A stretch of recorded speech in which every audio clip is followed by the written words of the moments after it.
a todas y a todos, bienvenidos al primer vídeo de mi canal. Antes de dar comienzo al vídeo explicativo sobre qué es la fórmula DONT, me gustaría explicar brevemente, en 2 minutos, cuál va a ser la temática de este canal. En primer lugar, la temática principal del canal va a ser la política. Aquí se va a hablar de política, pero no desde mi punto de vista, desde mi opinión personal, sino más bien se van a explicar conocimientos de ciencia política que una persona normal no tendría, a no ser que seas, 1, estudiante de ciencias políticas, o 2, te apasione la política, te empapes de manual, leas artículos, leas 1000 publicaciones, pero lo cierto es que la mayoría de la gente no se informa de esta forma de política. Y esta es una forma alternativa de tener ciertos conocimientos necesarios a la hora de entenderla. Y una vez dicho esto, os dejo con el vídeo explicativo. Muchas gracias. Para poneros en el contexto de en qué momento se estableció la fórmula DONT en nuestro sistema electoral español, debemos de remontarnos a la Ley 1/1977 del 4 de enero para la reforma política, que en esta ley se establecieron las características principales que se dieron en la transición. Bueno, pues con esta ley se establecieron 2 cosas principales. En primer lugar, una circunscripción, que es la provincia, y en segundo lugar, un número máximo de 350 diputados. Pero fue con el Real Decreto Ley 20/1977 del 18 de marzo donde se estableció un mínimo de 2 diputados por provincia, a excepción de Ceuta y Melilla, que le corresponde un diputado. También se estableció una barrera electoral del 3% y, como no, se estableció como fórmula electoral la fórmula DONT. Es una fórmula electoral proporcional, pero se considera la fórmula menos proporcional entre las proporcionales. Es una característica de esta fórmula. Y os preguntaréis, ¿por qué la fórmula DONT hace que no todos los votos valgan igual? Que un voto en Madrid no tenga el mismo valor que un voto en Segovia, por ejemplo. Pues bueno, es un poco complicado de explicar, pero os voy a poner varios ejemplos explicativos para que lo entendáis mejor, dado que yo sé que es complicado de entender y que muchas veces os perdéis entre números, entre divisiones, que dices...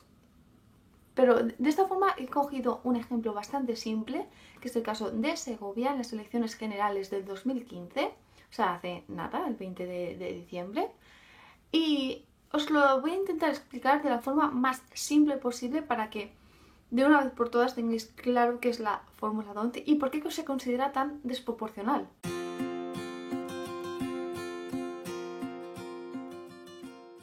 En primer lugar, a cada provincia se le atribuye un número de diputados en función de la población. Por ejemplo, Barcelona tiene 31 diputados asignados con 5,5 millones de habitantes. Y Segovia, que es el ejemplo que yo he elegido para explicarlo, tiene 3 diputados asignados con 161.000 habitantes. En la tabla que tenéis a continuación podéis ver son los resultados de las elecciones generales del 2015 en Segovia.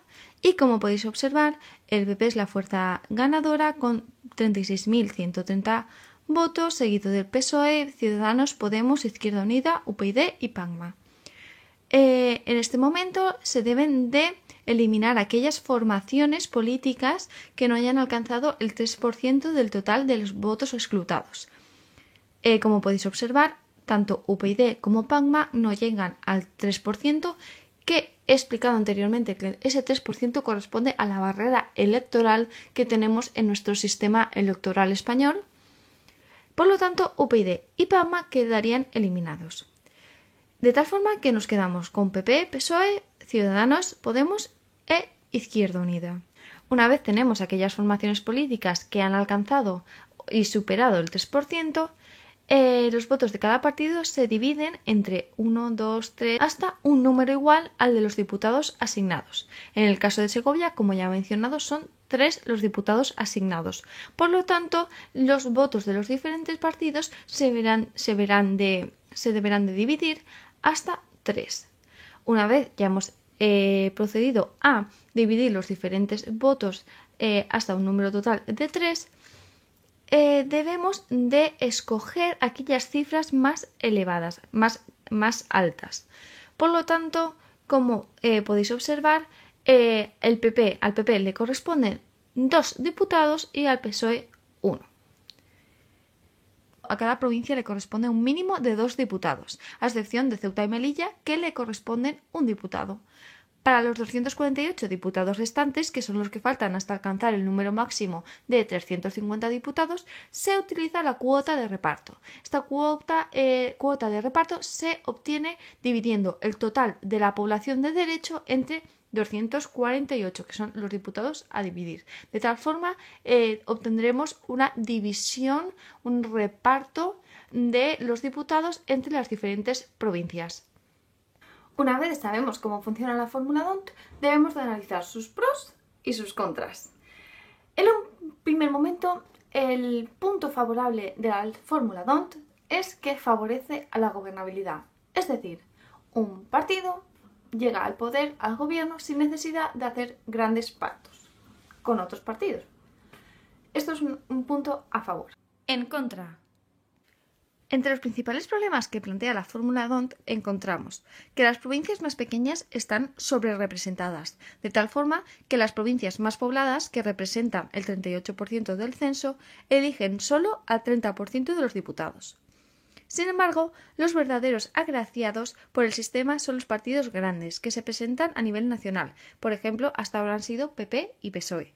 Aunque también beneficia y mucho a los partidos que tienen a sus electores concentrados en muy pocas circunscripciones y que no tienen aspiraciones a nivel nacional, como son los partidos nacionalistas, Esquerra Republicana de Cataluña, PNV, Bildu, CiU, etc. Sin embargo, daña a los partidos pequeños que se presentan de forma más uniforme por todo el territorio, como hasta ahora ha sido Izquierda Unida o, por ejemplo, UPyD. Os he dejado aquí unos ejemplos claros de cómo este sistema es tan desproporcional y cómo favorece a aquellos partidos nacionalistas que tienen sus electores concentrados en muy pocas circunscripciones y sin embargo desfavorece y mucho a los partidos que se presentan de forma más uniforme en todo el territorio. En este caso es bastante llamativo como Izquierda Unida, con casi 1 millón de votos, obtiene únicamente 2 escaños y sin embargo partido como Bildu, con 218.000 votos, obtiene los mismos escaños, 2 escaños. Ya podéis observar cómo esta desproporcionalidad afecta a partidos y favorece a otros.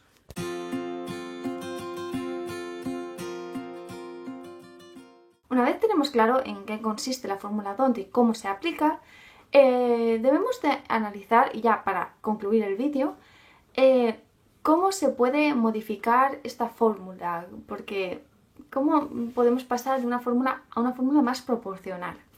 En primer lugar, hay que tener muy claro que el problema de la distorsión de nuestro sistema electoral español no es por culpa de la fórmula D'Hondt, sino más bien de la circunscripción.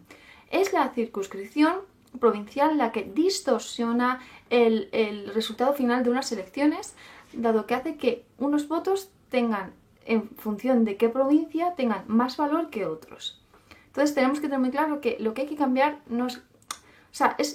yo creo que es el conjunto, ¿no? La fórmula D'Hondt, por una parte, es bastante desproporcional, pero lo que le hace desproporcional, sobre todo, son las circunscripciones. Expertos en ciencia política defienden que se debería cambiar la circunscripción, en lugar de ser provincial, a ser autonómica o directamente a tener una circunscripción única, igual que se hace en las elecciones europeas.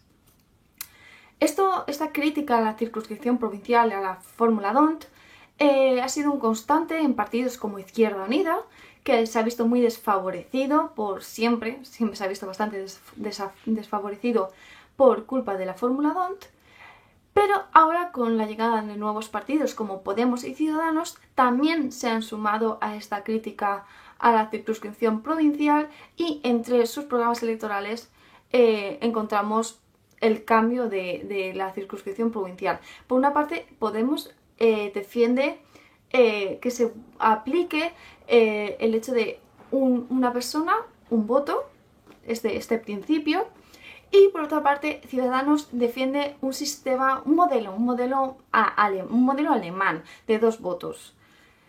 No sé cuál sería la alternativa, eso espero que me lo digáis vosotros en los comentarios, que me comentéis cuál pensáis vosotros que sería una mejor alternativa y para conseguir un modelo más proporcional. Y nada, esto ha sido todo. Espero que os haya gustado el vídeo, espero que os haya ayudado de verdad y nos vemos en los próximos vídeos. Muchas gracias.